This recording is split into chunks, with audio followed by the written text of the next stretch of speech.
Le sprinkler techno. C'est parti. Bon, bonjour tout le monde. Bienvenue au Sprinkler Techno. Pas trop, Pascal Drouin en compagnie de JP Bélanger et notre invité aujourd'hui, Bruno Barrette. Donc, on est dans une Oh. entrevue d'après-match. Bienvenue, Bruno. Merci de m'inviter. Merci. Ça Bien fait gentil. plaisir. Ça s'est bien passé? Tu es satisfait? J'aurais aimé mieux que j'aie pas à partager ma conférence en PDF puis demander qu'on change de slide au fur et à mesure Ouais. parce qu'il y a eu un petit problème technique que je ne pouvais pas partager mon écran. Outre ça, oui, ça a super bien été. Je te dirais, c'était la quatrième fois que j'avais la chance de donner cette conférence-là depuis juin. 2 fois en anglais, 2 fois en français. Fait qu'elle commence à, Fait que c'était un elle petit commence à défi bien couler. supplémentaire, les problèmes techniques, là. Ça t'a pas trop gêné? Oui, ben, c'était la première fois que j'avais ce problème-là. Fait que c'est ça. C'était un petit imprévu, mais je pense qu'on s'en est bien tiré quand même, là. Excellent. Penses-tu, pour le bénéfice des auditeurs, tu pourrais nous faire un petit résumé de ce que tu as présenté aujourd'hui? Ben oui, ben oui. Dans le fond, la présentation, elle s'appelait Bien démarrer avec Blazor et Clean Code. Donc, je suis parti avec la prémisse que je suis un gros fan de Clean Code. J'aime ça faire du code qui a de l'allure, du code qui se lit bien. Puis, bien évidemment, Blazor, qui est une nouvelle technologie, c'est passionnant, c'est le fun, c'est cool. Quand on l'essaie, ben, on ne prendra pas le temps de faire les bonnes pratiques, les bonnes choses parce qu'on veut patenter, on veut gosser. Tu sais. Fait que là, c'est un peu l'idée que je partais, c'est de dire, ben, avant de se lancer puis de faire n'importe quoi, peut-être juste faire un petit step back puis de penser aux choses qu'on devrait faire comme il faut. Puis je l'ai fait, tu sais, la majorité des exemples dans la présentation, je l'ai fait à partir du template de Blazor quand tu fais un nouveau projet dans Visual Studio. Donc, je parle vraiment de l'idée que ben, ce qui te montre là, c'est pas nécessairement la bonne affaire à faire. On va voir qu'est-ce qu'on peut faire. Tu sais, je parle entre autres du naming. Tout ce qui est naming, comment c'est important de nommer les choses correctement pour que ça soit lisible. Fait que, tu sais, pas avoir peur d'extraire des méthodes puis de faire des noms qui sont longs, mais qui disent vraiment de quoi tu parles. Euh, c'est ça, les fonctions, les faire petites, les noms, tu sais, la sémantique des noms aussi. Ça, c'est un des premiers points que je parle, puis mon Dieu, je trouve ça important. Tu sais, l'exemple que je donnais dans la conférence, c'est pour un système de gestion de ressources humaines, la différence entre supprimer un employé et congédier un employé. Il y en a un des deux qui est très technique, qui va parler aux développeurs. Il y en a un de l'autre, ben, il parle quand même aux développeurs, mais il va parler à ton PO, il va parler à tes stakeholders, il va parler aux nouveaux développeurs qui arrivent sur le projet qui ne connaissent pas nécessairement ton domaine d'affaires. Fait que, tu sais, il y a tous ces petits détails-là. Euh, Là, je vais juste la reparcourir en même temps pour me rappeler. Euh, une des choses que je parle aussi beaucoup qui est très par rapport à Blazor, c'est dans le fond le projet shared qui est partagé entre ton projet client et ton projet serveur en Blazor. Parce que ça vient éliminer toute la duplication de code qu'on s'est retrouvé à avoir avec les nouveaux projets où tu as 2 stacks techno pour ton client et ton serveur. Puis on a été longtemps à dire, ben, il faut unifier notre code. Il faut arrêter de dupliquer. Puis là, ben, scénario classique, que tu as ton serveur en C Sharp, puis ton front-end dans Angular, par exemple. Ben là, tous tes modèles qui sortent du serveur, tu les dupliques en interface côté client. Fait que là, tu viens redupliquer tout ton code. Là, avec Blazor, ben, c'est du C Sharp mur à mur. On n'a pas besoin de faire ça. On le met en place. That's it. Fait il y a ça. Je parle évidemment, je parlais aussi de tout ce qui était test unitaire. Parce que là, ben, évidemment, nos tests unitaires sur des classes, des services, ces choses-là, on peut toutes les faire comme avant, il n'y a aucun changement. Les composantes, Blazor, c'est quand même assez nouveau. La version WebAssembly est disponible depuis mai 2020, donc c'est quand même récent. Tester tes components, tester ton rendu HTML, il y a une librairie qui existe en bêta, mais c'est pas nécessairement complet. Tu peux avoir des features qui manquent. Fait que je parlais un peu de justement comment faire que tu réduis le nombre de tests que tu as à faire là-dedans parce que de toute façon, la librairie pour le tester n'est pas complète. Tu sais, on parlait de justement extraire ta logique dans des services. Tu sais, tes components, ça devrait être niaiseux. Ça devrait pas avoir de logique d'affaires là-dedans. Là. tu fais des choses qui vont changer ton UI, qui vont changer l'affichage. Mais après ça, si tu as du traitement, des choses à faire, envoie ça ailleurs. Comme ça, puis ailleurs, ben lui, tu vas pouvoir le tester facilement. Oui, tu as tout à fait raison. Moi, je vais juste faire une petite parenthèse là-dessus. Ben ouais. Là.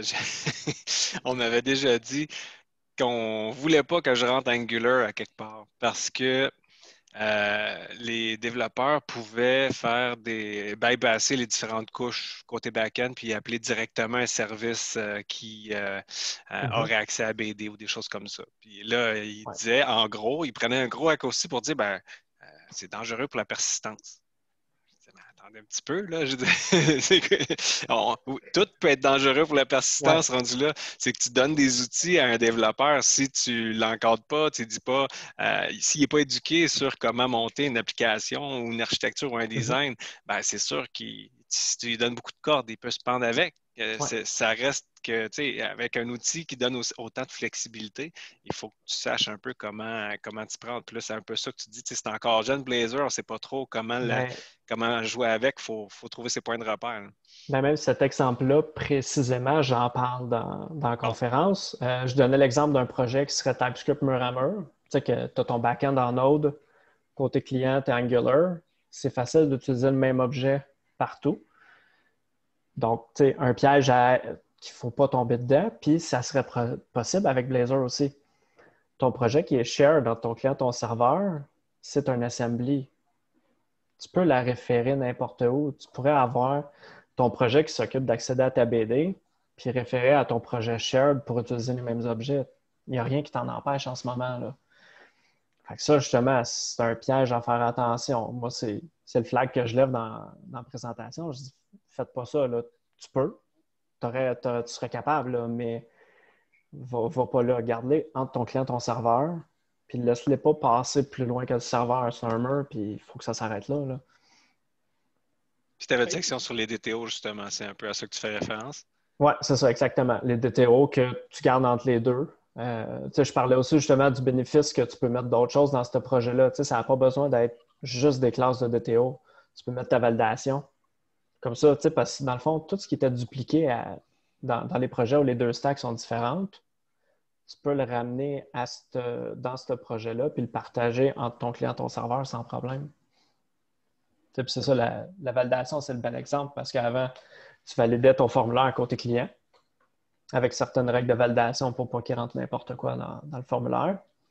Mais côté Web API, tu refaisais la même validation parce que s'il est appelé direct ou si la personne trouve moyen de bypasser, tu veux protéger tes données. Ben oui, tout à fait. Ouais. Fait que tu recodes en double. La ceinture et les bretelles, comme on dit. C'est ça. Fait que là, tu sais, on élimine ça. Ça, c'est, à mon avis, une des plus grosses forces de Blazor, là.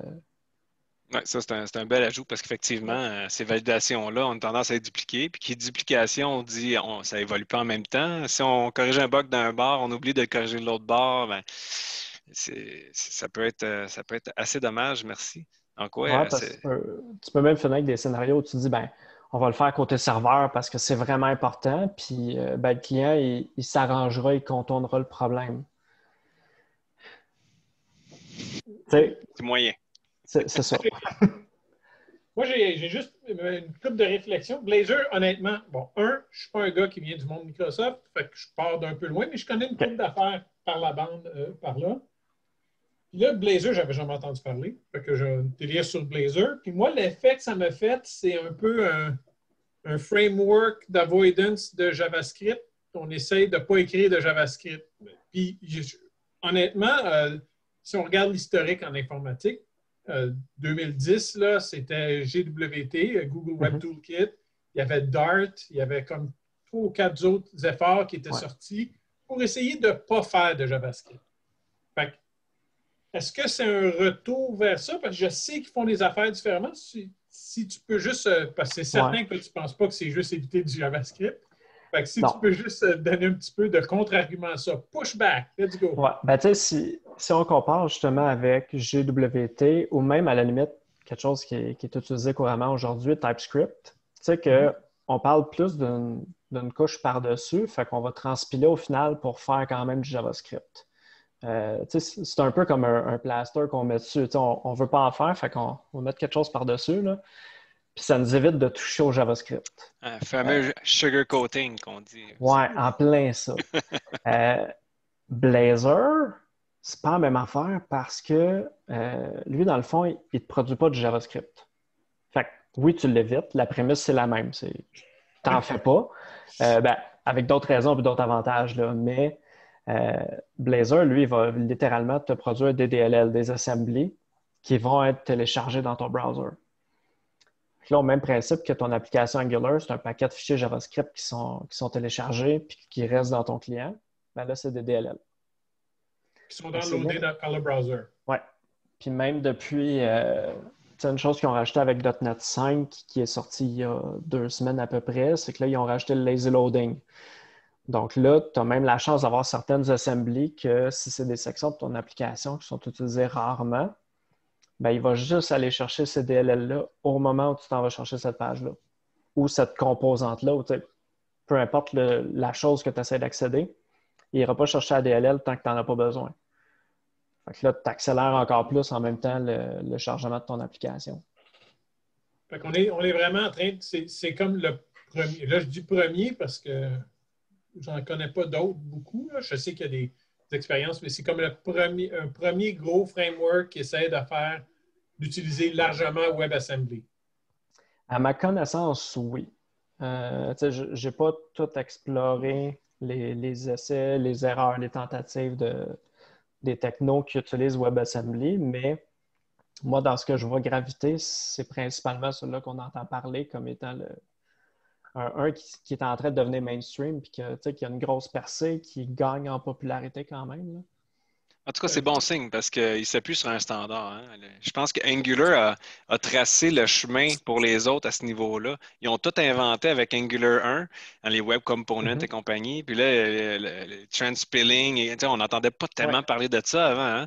Puis là, il y a plusieurs de ces morceaux de fonctionnalités-là qui ont été standardisés dans les browsers. Puis je pense que c'est la bonne avenue. Puis là, d'avoir cette option-là de faire du WebAssembly, là, ça va amener une richesse de nouvelles possibilités. Là, on n'est plus pris, entre guillemets, avec juste du JavaScript. Là. Il y a d'autres alternatives maintenant.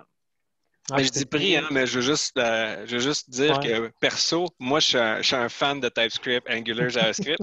Je ne dis pas ça avec une connotation négative. C'est juste que quand on a plus d'options, des fois, on peut choisir le meilleur outil pour faire le meilleur job. Oui. C'est qu'en même temps, tu viens aussi, tu vas chercher tous tes développeurs qui sont habitués de faire du C#, qui ont fait il y a quelques années, avant l'arrivée de tous les frameworks clients, ils ont fait du MVC, ils ont fait du ASP. Ils sont habitués d'avoir fait des pages HTML dans l'écosystème de Microsoft. Là, avec Blazor, ils peuvent tomber sur le côté client, qu'en ce moment, c'est surtout des développeurs qui vont avoir poussé beaucoup Angular, React, Vue. Mais là, ils peuvent tous aller faire ça. Fait que tu viens d'augmenter ton bassin de développeurs qui peuvent aller aisément jouer dans le front-end. Parce que même les librairies, c'est toutes dès que tu as une librairie qui va targeter .NET Standard, tu peux l'utiliser dans ton côté client. Fait que des packages NuGet qui font des fonctions que tu as besoin ou toutes les classes du framework de .NET, tu y as accès. Fait que ta connaissance, tu n'as pas à réapprendre à zéro, tu n'as pas à apprendre un nouveau framework pour savoir quel package NPM utiliser ou quel using, quel import. Non. Tu sais que ton timer, il est dans quel assembly de l'écosystème de .NET. Tu le prends dans ton client, puis c'est la même chose que dans ton serveur. Je sais aussi que même WebAssembly, je sais que Unity font des affaires avec ça, mais je ne connais pas beaucoup dans Unity, mais tu peux générer du code. Unity peut générer du code WebAssembly aussi. Fait c'est certainement pas une direction weird à aller. Là. Non. Ça a la qualité d'être intéressant aussi. C'est pas une. C'est ça, je pense qu'il y a un beau potentiel.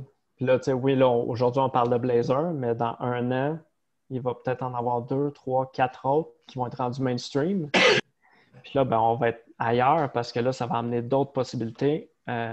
Puis je pense qu'il n'y a rien qui va empêcher, rendu là, d'avoir une partie de ton application qui pourrait être faite en Java, compilée vers WebAssembly, qui est utilisée par ton application Blazor. Je pense que tu aurais même moyen d'aller chercher les forces de chaque techno pour avoir le meilleur dans ton produit au final, là. Ah, c'est intéressant, ça. Il va falloir surveiller ça C'est définitivement. vraiment pas. Cool. Mais moi, l'affaire que ça amène le plus, que je trouve que toutes les. Puis là, je vais paraître de grogner contre les langages qui sont un peu duck typing, ces affaires-là. C'est pas ça mon objectif. Ils ont leurs forces, leurs avantages, mais ça nous avance vers des pratiques qui fonctionnent bien dans des plus grosses équipes. Les affaires où tu fais du duck typing, souvent, ça fonctionne bien dans des petites équipes, mais quand tu te mets à échanger des choses, tu vas avoir des. Tu sais, tu tasses une virgule de 1 des fois, puis il y a des pratiques pour empêcher ça, mais c'est tout le temps un peu plus lourd. Je trouve que le code qui est compilé, souvent, dans une équipe, quand tu pètes la compilation, bon, au moins tu pètes la compilation. Fait que je trouve que toutes les technologies ont tendance, celles qui me font plaisir, ont tendance à aller vers on peut travailler en équipe plus simplement. Ça simplifie le travail en équipe. Puis amener des bonnes pratiques. Il y a aussi un amenage de bonnes pratiques. Là. Il y a une réflexion qui se fait là-dedans, puis qui sont aussi simples que ça se teste bien, ces affaires-là. Oui. Oh, ouais, parce que le testing, c'est critique. À toutes. Oui, ben c'est ça. Tu sais, c'est pas. Puis même ça, c'est une chose à laquelle je faisais référence dans la présentation parce que, tu sais, moi, j'avais pas envie de faire de JavaScript. Quand j'ai vu Blazor, tu sais, il y a 2 ans, quand je l'ai entendu parler, c'était bon, ben c'est fini. Là, après ça, ben, je me suis rendu compte que non. Mais, tu sais, j'ai trouvé un moyen de faire du TypeScript à la place quand on a besoin d'interagir avec du JavaScript pour notre application Blazor. Puis, même ton TypeScript, même si tu as une classe TypeScript dans ton projet, si elle n'est pas testée, tu as des chances de bug, tu as des chances d'introduire des problèmes. Fait que c'est pas parce que tu fais moins d'une chose que tu ne veux pas tester. Tu sais, ça en prend partout, là. Moi, je vais te dire pire que ça. Si tu as une classe que tu n'as pas de test, c'est celle-là qui va planter. C'est sûr. C'est presque scientifique. Tu peux en tester. La saveur des 2 dernières années ou des même 3 dernières années, c'est DevOps. Quand tu fais du DevOps puis tu ne fais pas de test automatisé, ça vaut ce que ça vaut. Hein? Se faire une belle machine à saucisses qui est capable de te sortir là, rapidement des nouvelles versions, si tu n'as rien à mettre dans la machine, elle ne va pas te créer de la valeur à l'autre bout. Là. Fait que, c'est important d'en mettre à l'origine de la valeur, puis justement faire les contrôles de qualité automatisés et tout. Fait que, oui, non, sais-tu en fait si j'imagine que comme c'est un framework relativement récent, là, c'est un peu baked in en bon français, le concept de testabilité là-dedans, ou c'est un peu ardu? Ça dépend. Ben, si on parle des classes des services repo que tu peux te faire, ben, là-dessus, c'est pareil comme ce qu'on faisait il y a 6 mois dans une application MVC. T'sais, ton C#, tu peux le tester facilement avec XUnit, MSTest, NUnit. Là-dessus, ça ne change pas. Fait que tu n'as aucune perte de ce côté-là. Côté composante, puis là, quand je parle de tester des composantes, c'est vraiment l'exemple que je donnais dans la conférence, c'est par exemple un tableau qui t'affiche des résultats météo, mais que tu as un if, que tu vas juste afficher un paragraphe pour dire que c'est en train de loader si tu n'as pas encore tes données, puis sinon tu affiches ta table. Tester ça en ce moment, ben là, ça te prend une librairie qui est disponible sur NuGet qui est en bêta. Ça peut marcher, mais tu peux rapidement avoir certains cas où la librairie ne fait pas la job. Soit il y a un bug, soit il y a une fonctionnalité qui manque, puis là, ben, tu ne peux pas tester ton component. OK. Fait que, rendu là, ben, oui, tu peux tout prendre le code que tu peux puis l'extraire dans des services. Évidemment, toute la logique d'affaires. La bonne pratique, puis ça, c'est Blazor, mais c'est Angular, c'est React, c'est n'importe quoi. Ça ne devrait pas être dans ton rendu HTML ou dans ton rendu visuel. Ça ne devrait pas être ta logique d'affaires là-dedans. Fait que plus tu sors ça, moins tu as de components à tester. Tu as quand même de la logique d'affichage à tester. Right? Oui, ta logique d'affichage, c'est ça. Mais après ça, tu peux quand même te poser la question, si jamais la librairie, elle ne te permet pas de tester ça, est-ce que j'ai vraiment besoin de la tester? Des fois, un queue visuel peut quand même répondre aux besoins selon la complexité. Sinon, tu restes avec des options comme Selenium, comme Cypress.io, que là, ben, si tu mets des tests end-to-end en place, tu vas être capable de tout valider ces choses-là. un peu plus de job. Mais si c'est vraiment un concern, un souci de vérifier ces rendus-là, tu peux y aller avec ça. OK. Donc, c'est jeune, mais ça veut aller dans la bonne direction. Puis il y a déjà, c'est ça, la librairie que je parle qui s'appelle BUnit, c'est développé par la communauté. C'est pas Microsoft qui la back en ce moment. Fait que c'est vraiment l'engouement de la communauté qui est en train de pousser là-dessus. Puis, moi, je l'ai essayé pour un projet sur lequel je travaille en ce moment. Ça fait majoritairement la job. C'est pour ça que je dis, ça vaut la peine de l'essayer. C'est pas ardu à mettre en place. Je reviens à la question que tu posais tantôt, là. C'est pas si pire. Ils ont une classe que tu peux hériter d'eux, puis après ça, c'est juste d'avoir la syntaxe pour instancier tes composantes, puis aller chercher dans le fond, les éléments HTML qui sont rendus. Et après ça, ça fonctionne quand même bien. Là. Les petits soucis, des fois, sont contournables. Ouais, moi, dans le fond, je posais la question parce que pour moi, c'est un apprentissage des frameworks qui sont nés là, dans les 5-6 dernières années ish. Là. Angular, ça fait un peu plus longtemps que ça, mais bref, c'est qu'on développe des nouveaux outils avec la testabilité au premier rang. C'est-à-dire que, on fait de l'injection de dépendance pour justement être capable de substituer au runtime avec des versions de test.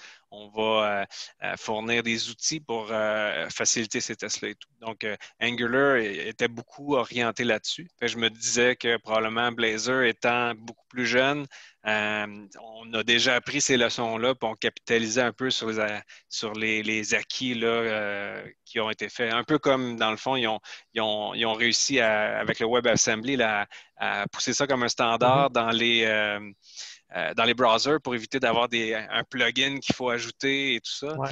Ça, c'est une maudite bonne chose aussi. Oui, c'est ça. Les solutions de test, on en verra peut-être qui vont venir de Microsoft dans le futur. Évidemment, on n'a pas le roadmap de tout ce qu'ils vont rajouter comme fonctionnalité.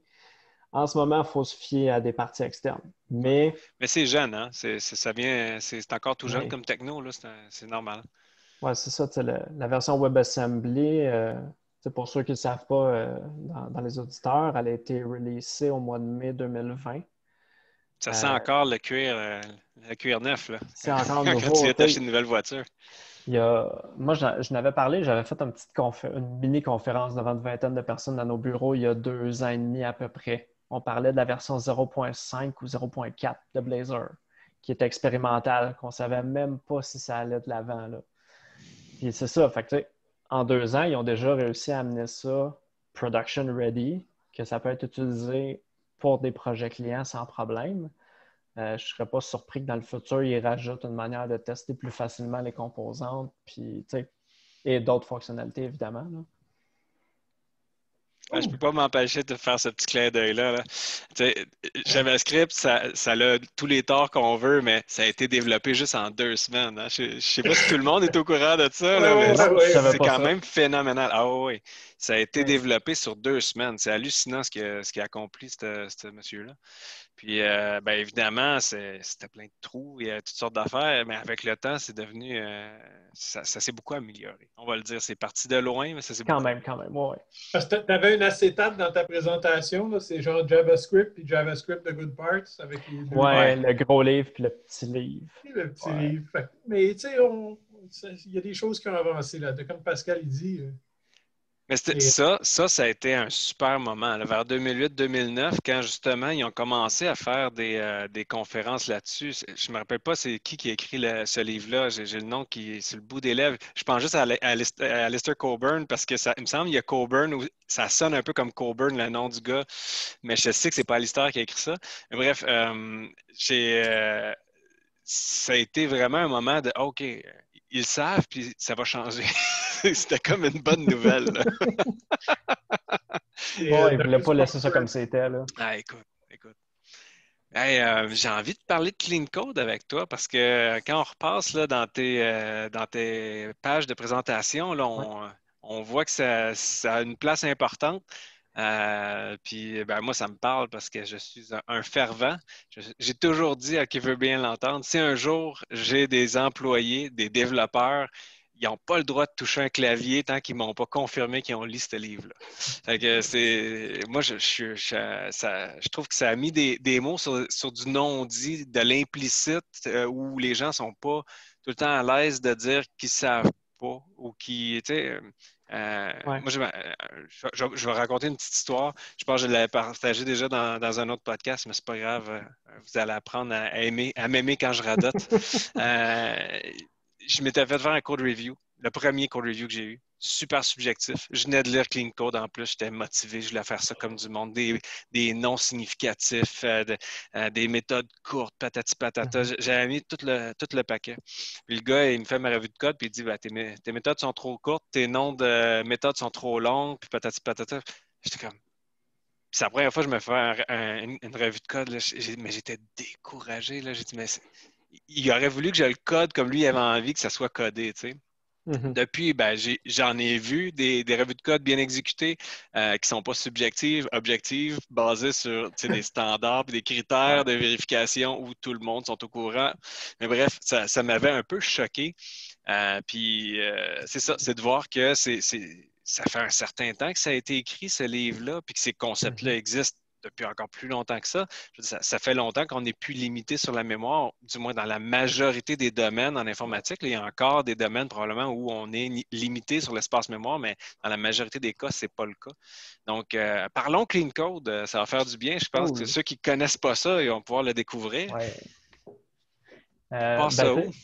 Je peux peut-être partir avec une anecdote justement qui m'a amené à ça parce que ça fait pas longtemps, moi, que je connais Clean Code, puis pourtant, ça fait quoi? Ça fait 16 ans que je suis en informatique, mais j'ai jamais eu la chance de croiser quelqu'un qui poussait là-dessus ou qui me mettait au courant que ça existait.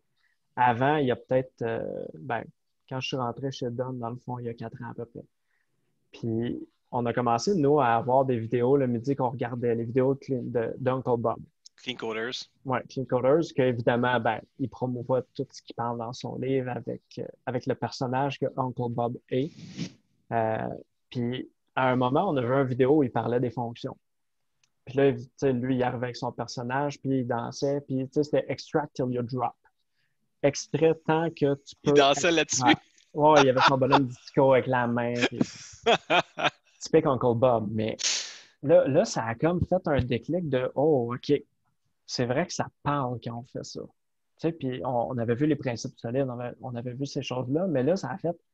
C'est intéressant, ça, d'essayer de rendre ça plus clair en extractant les méthodes. Là, le projet sur lequel j'étais avec un de mes collègues, on s'est dit go, on se lance. Pas une méthode de plus que 5 lignes. 5 instructions. On a gardé le mindset pendant quelques mois. À la fin, ça nous a donné un produit que, en tant que développeur, nous autres, on capotait. Là. On était vraiment heureux, puis on se disait, ça, c'est lisible. N'importe qui va tomber là-dedans. Il va savoir de quoi qu'on parle, il va comprendre, puis il n'y a pas besoin d'avoir tout le background de l'historique du projet. Il va lire les méthodes, puis ça va y parler. S'il veut savoir le détail, il va descendre dans les méthodes. C'est ça. Le haut niveau, l'orchestrateur, les classes qui sont de plus haut niveau dans le graphe objet vont décrire quelque chose. Puis si tu veux savoir le détail, tu descends. Si ça ne t'intéresse pas, tu continues, mais tu as compris. C'est ça qui est génial. C'est ça. Fait que moi, c'est vraiment là que le déclic s'est fait. Après ça, oui, j'ai commencé à lire le livre, puis je ne l'ai pas lu encore au complet, je vais être bien honnête. Je n'ai pas passé à travers encore. Mais, il y a des sections qu'on retient, puis que quand tu tentes de mettre en application, le gain, il est immense. Ah oui. Moi, honnêtement, j'ai une autre réflexion. Moi, étant plus vieux, tous mes amis, leurs enfants s'en vont présentement en informatique. Je me tiens avec des geeks qui sont en informatique, qui ont eu des enfants. Il y a un pourcentage de ces enfants-là qui s'en vont en informatique. Ouais. Pas dans ma famille, par exemple. C'est tous des artistes que j'ai faits, je ne sais pas comment. Anyways. C'est un autre sujet. Je me souviens qu'une couple d'années, j'étais chez un de mes copains, puis il me montrait son code collégial. Puis ça me faisait pleurer parce qu'il y a des affaires qui sont enseignées au collège comme étant des règles de programmation qui, à mon avis, sont des... C'est des modes qui ont ou bien déjà passé puis qui, pire, ne sont pas importants. Je vais donner un exemple. Dans ces méthodes qu'il écrivait, la règle qui était utilisée, c'est tu as juste le droit d'avoir un return dans ta méthode. Et ça créait toute la séquence de if pour se protéger, tu sais, quand il avançait, puis il y avait un else quand il rencontrait une condition d'erreur. Là, il faisait quelque chose, il setait un état dans sa méthode. Ces méthodes faisaient 25 lignes. Puis il fallait que tu te souviennes, s'il y avait 3 conditions, tu avais déjà 3 états qu'il fallait que tu te souviennes parce qu'à la fin, le retour sortait avec la valeur qu'il était supposé d'avoir. Puis je le regardais, puis Louis-Philippe est assez intelligent, right? C'est le gars, mon copain Richard, là. Il est assez intelligent, puis il a une intuition que c'est trop compliqué. Là, j'ai repris sa méthode, je l'ai écrit, c'est genre condition de garde en haut, condition de garde en haut, tu sais, sors tout de suite. Puis après ça, tu dis, ben voici le gras de ta méthode. Puis là, à partir de là, tu vas pouvoir faire quelque chose.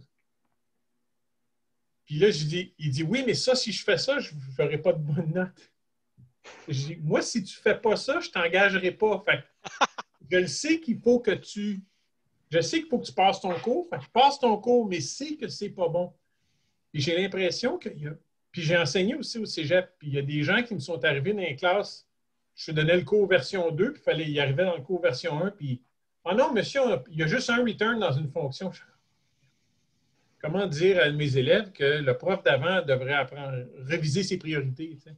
J'ai tout le temps l'impression qu'au niveau collégial, universitaire, ça me dérange moins à l'université parce que l'objectif d'un prof universitaire, des fois, c'est presque accessoire de programmer. Mais au cégep, c'est vraiment important parce que c'est des cours extrêmement techniques. Ils ne nous achalent pas avec beaucoup de design, architecture. Ouais, c'est ça. Mais, coudonc, au moins, ils pourraient prendre des règles plus modernes. C'est juste intéresser les gens à être efficaces. Ça me fascine, cette idée-là.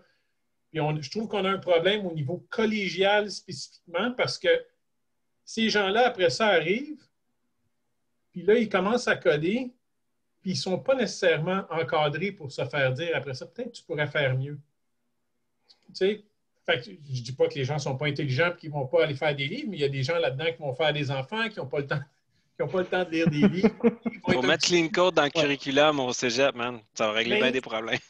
C'est pas faux, right? Puis je veux dire, design patterns, pour que tu apprennes tes design patterns, pas pour les faire, juste pour pouvoir les nommer. Faut que tu apprennes faut que tu apprennes tes bonnes pratiques. Extreme Programming, tu descends les pratiques là-dedans. Il y a juste du bon. Là. Il n'y a pas un paragraphe que j'ai lu dans Extreme Programming qui m'a fait faire « Ah, c'est une niaise, ça, ils ne sont pas sérieux. » Tu sais, ça a tout le temps été pertinent. Tu sais. Puis, là, on peut avoir des arguments. Il n'y a pas assez de bière, mais on peut avoir des arguments sur le pair programming. Je n'ai pas de problème avec ça. Mais il y a une manière de le faire. Il y a une manière de le faire. Il y a une manière de s'assurer que ton code est correct. Moi, c'est ça que, tu sais, Bob Martin, plus ou moins des fois, là, Pascal, il sait, j'ai déjà grogné. Mais Bob Martin a la qualité d'avoir mis dans un livre toutes les idées des autres qui fitent bien. Je trouve que côté craftsmanship, son idée est forte. D'utiliser un mot particulier pour ça, parce que il faut faire les choses. L'artisanat, c'est l'artisanat, craftsmanship, je trouve que ça fait un peu... en français, c'est moins fort. Ouais, mais ouais. Ça a plus son poids en anglais, c'est vrai. Je pense que oui, tu sais, c'est rond. Et je trouve qu'à un moment donné, il va falloir que les gens se rendent compte que c'est important. Moi, j'aime ça parce que craftsman, ça fait référence à l'artisan. Puis on dit souvent justement que coder, faire... c'est un art. Exact, c'est un art. C'est comme de peindre un tableau. Tu ne sais pas combien de temps ça va te prendre. Tu ne peux pas demander à Léonard de Vinci combien de temps ça va y prendre pour peindre la Joconde. Il n'y en a aucune idée. Ça va être fini quand ça va être fini. Puis c'est un peu ça aussi la difficulté avec les estimés. Puis là, on s'embarquerait dans un autre sujet. On va se refocuser sur le clean code. Là. Mais c'est un peu ça la difficulté. Tu sais, on est dans du complexe. Puis le complexe, c'est très difficile à estimer puis à prédire parce qu'il y a trop d'inconnus, il y a trop de variables. C'est trop complexe, justement. Puis c'est bon. Mais tu vois, si je peux faire un segue là-dessus, Vas-y, puis ce que ramène-nous tu dans Clean parlais Code. par rapport au cégep, c'est drôle parce qu'il y a 2 mois, 3 mois, je suis allé faire la présentation que j'ai faite là à l'Agile Tour en version un peu plus détaillée pour expliquer certains concepts, mais je suis allé la faire pour un cégep. Ah, cool. Le cégep où j'ai fini, moi, en 2002, puis qu'on va chercher des stagiaires depuis 2-3 ans là-bas. Puis, tu sais, je me C'est quoi ton demande... cégep? C'est quoi ton Lionel cégep? Gros. Plug, là. All right, Cégep Lionel Gros. Lionel Gros à Sainte-Thérèse. Je suis un fan fini depuis le moment que j'ai fait ma technique là-bas. Puis c'est encore beaucoup de profs que j'avais dans le temps qui donnent les cours aujourd'hui. Fait que ça, c'est génial. J'ai présenté quelque chose à côté d'un des profs que j'ai le plus respecté dans ma technique. Cool. Ça, c'est génial. Ouais. Mais tu sais, c'est ça. Il y a beaucoup de choses qu'ils ont appris pendant la présentation, évidemment.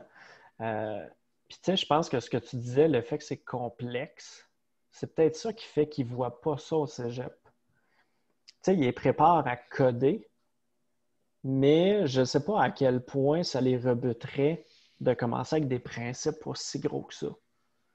Quand tu es encore à apprendre à faire tes if, puis tes while, puis tes for.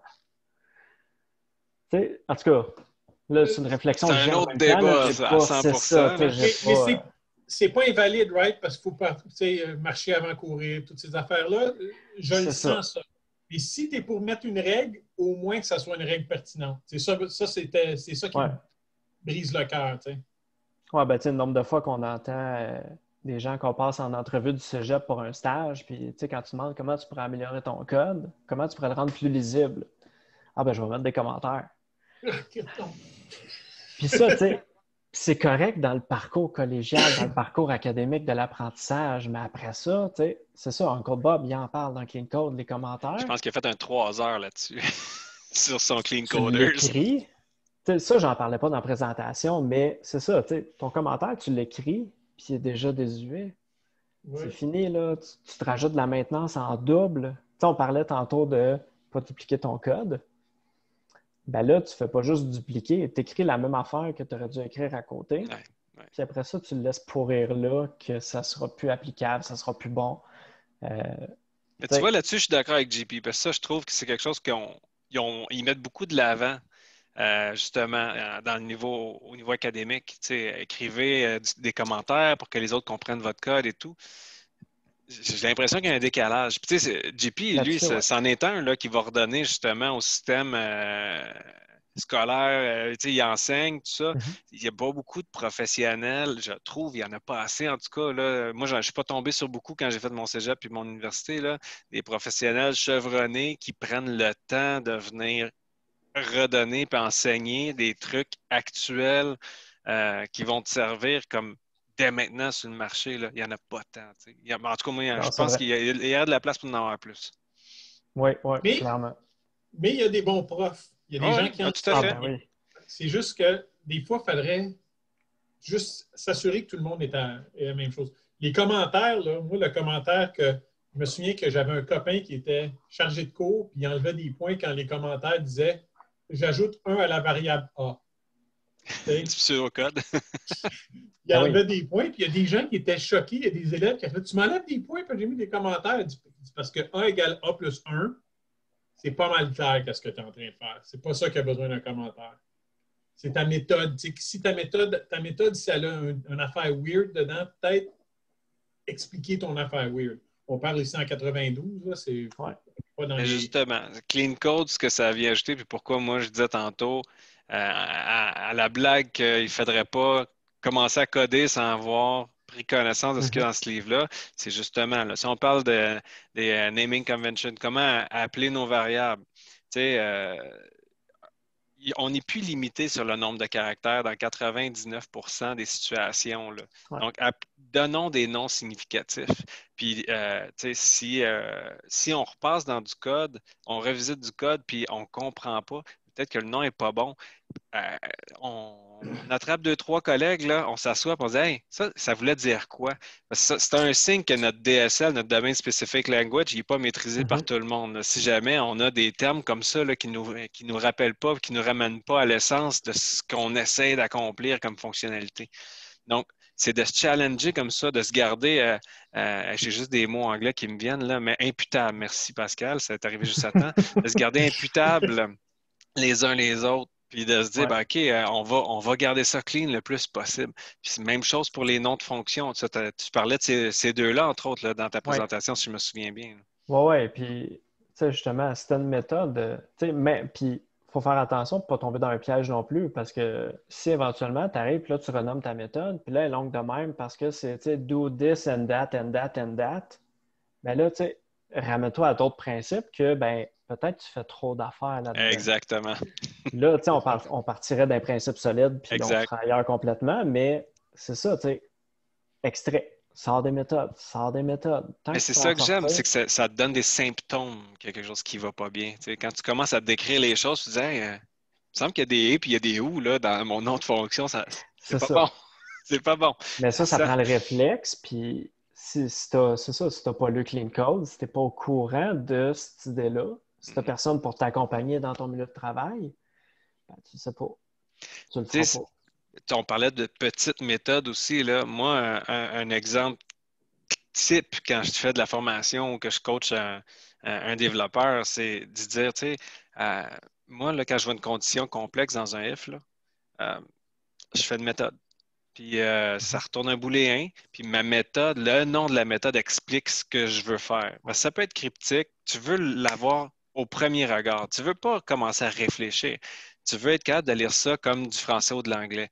Donc, moi, tout simplement, si j'ai une condition avec deux et puis un ou, whatever, boum, j'extrais ça, je me fais Mhm. une petite méthode qui retourne un booléen. Si tu veux savoir comment ça se fait que tu rentres dans ce branchement logique-là, ben, va voir On va après ça voir la la méthode. condition, mais moi, je te l'explique ici, qu'est-ce que je fais. Ouais, ça, c'est clairement quelque chose qui ajoute de la clarté. Tout à fait. La Moi, lisibilité, puis ça facilite la compréhension, puis ah oui. euh, de t'approprier le code que tu n'as pas écrit. Parce que ça, c'est un autre défi. Hein. Quand on travaille sur des gros projets, bon, des petits projets, ça va. Quand on est deux, trois, on se connaît bien, Mhm. on finit par se synchroniser un peu, tu sais. On écrit un peu de la même façon. Mais quand on est sur un gros projet, puis on tombe sur des classes qui ont été écrites par d'autres, ben, si la personne n'a pas pris le temps de bien choisir ses noms, de bien factoriser ses méthodes avec des responsabilités uniques, patati patata, mais ça devient de plus en plus dur de lire le code, de s'approprier le code, de faire des revues de code. Puis c'est là où Mhm. on commence à créer du délai un petit peu dans la compréhension, dans la revue. Ou même s'il Ça... écrit carrément des. Tu sais, s'il utilise d'autres termes. Là, si tu es rendu justement dans des équipes distribuées où tu en as qui utilisent un terme pour une chose, puis d'autres utilisent un autre terme, là, tu vas avoir de la misère aussi. Là. Fait que, tu sais, le naming est important aussi par rapport à ça. Puis, tu sais, tu parlais justement tu sais, l'exemple d'une fonction qui contient une condition de logique complexe. Mais après ça, si jamais ton PO ou un de tes utilisateurs, il arrive et dit il y a un bug là-dedans. OK, toi, tu identifies que ça devrait être dans cette fonction-là, ben là, avec le nom, tu es capable d'aller le voir et puis d'y demander ça, ça devrait faire quoi? Puis ces mots, normalement, après ça, ils devraient fitter avec le contenu de ta méthode. Mais si tu y parles de quelque chose que lui, il ne sait même pas de quoi tu parles, Exemple, if is période réelle valide, cotisation permise. Si tu vas voir ton PO et tu te dis, hey, là, moi, je suis en train de valider que si la période de cotisation est bonne, tout ça, est-ce que c'est mhm, bien ça, les règles de cotisation? Tout de suite, vous êtes sur la même page. Là. Mais si tu c'est as ça. un nom qui n'a pas rapport au domaine d'affaires, puis Tu fais juste y la garrocher les discussion devient conditions. ardue. Là. Ben oui, c'est ça. Tu n'as pas la communication que ça prend avec ce monde-là. Tout à Puis, fait. tu sais, Puis ça là, on fait. parlait de PO, mais rentre un nouveau développeur. Tu sais, puis nous autres, on le dit même justement encore dans le contexte de quand on passe des jeunes du cégep en entrevue pour un stage. Tu sais, on leur donne la mise en contexte de ben, dans 6 mois, là, il y en a un plus junior que toi qui va rentrer.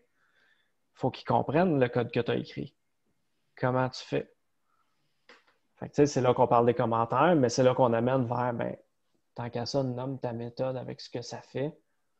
Tu n'auras pas à remodifier. Puis si jamais le contenu de ta méthode change, ben là, oui, évidemment, il faut penser à renommer la méthode, mais tu sais, ça devrait se refléter beaucoup plus facilement parce qu'à la limite, si le besoin de la méthode change, tu vas faire une autre méthode, puis c'est l'autre méthode que tu vas utiliser. Ça ne sera pas la même que tu vas transformer vers quelque chose qui n'est pas ce qu'elle était. Mhm. Puis là, on a effleuré le DSL. On pourrait passer probablement un podcast à parler de ça, puis des avantages, puis tout, mais grosso modo, on se garde ça pour une autre fois, mais juste de retenir que d'avoir un DSL, un Domain Specific Language, connu, euh, puis qui soit ubiquitous, là, comme ils le décrivent dans le Domain Driven Design, ça va faciliter beaucoup vos communications avec le côté affaires. Puis ça va aussi vous permettre d'avoir des PO beaucoup plus engagés dans la conversation, puis dans ce qui se passe. Donc, n'hésitez pas à explorer ça. Hey, écoute, y avait-tu d'autres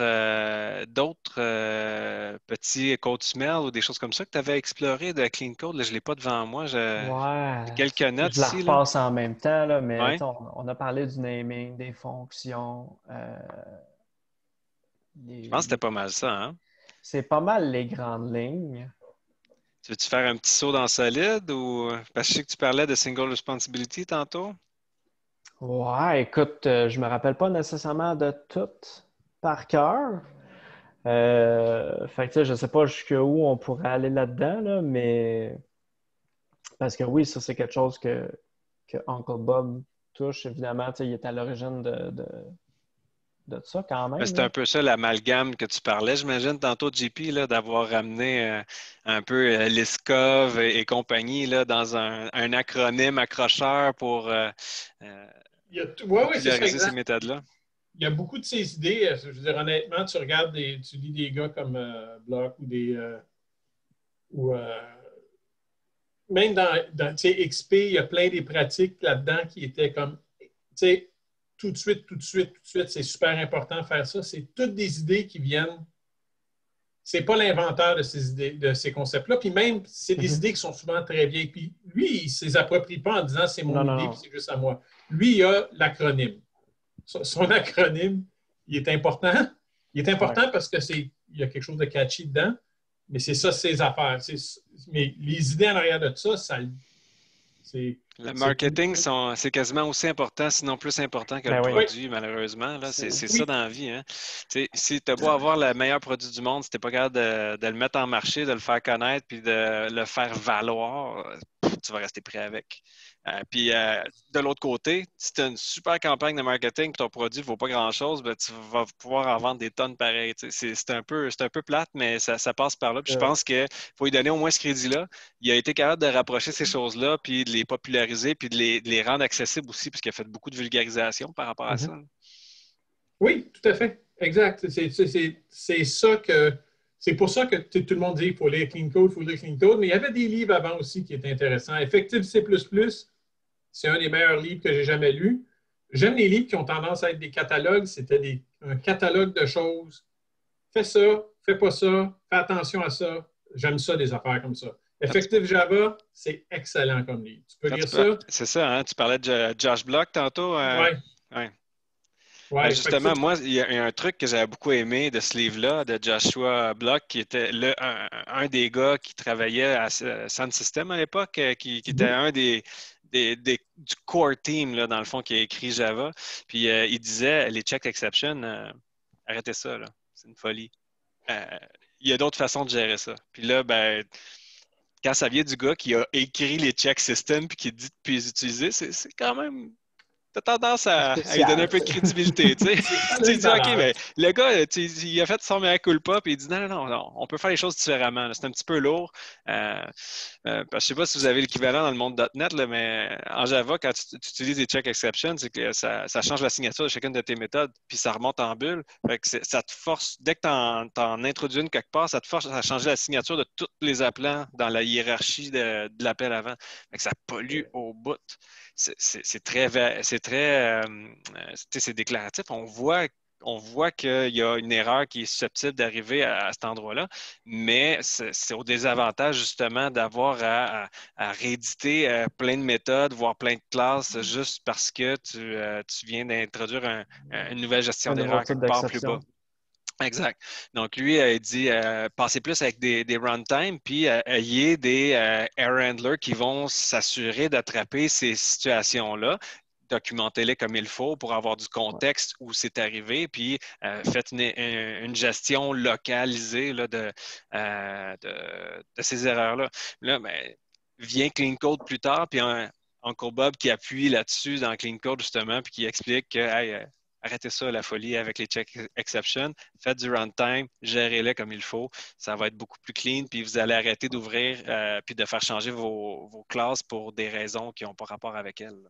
Ouais. Ou même, tu sais, il parle aussi d'éviter de faire des, tu sais, à la place des exceptions, de faire des returns de code puis des affaires de même. Parce que là, tu te rajoutes encore plus de maintenance. Fait que, tu sais, il y a ça aussi qui est à considérer, là. C'est toutes des choses. Tu sais, Golang n'a pas d'exception, par exemple. Quand tu regardes, quand tu rentres là comme programmeur Java, des fois, tes deux yeux clignotent pas exactement en même temps parce que je voudrais juste dire de sortir, mais retourne deux valeurs, ça, on le supporte. C'est comme ça que ça marche en Go. Je trouve que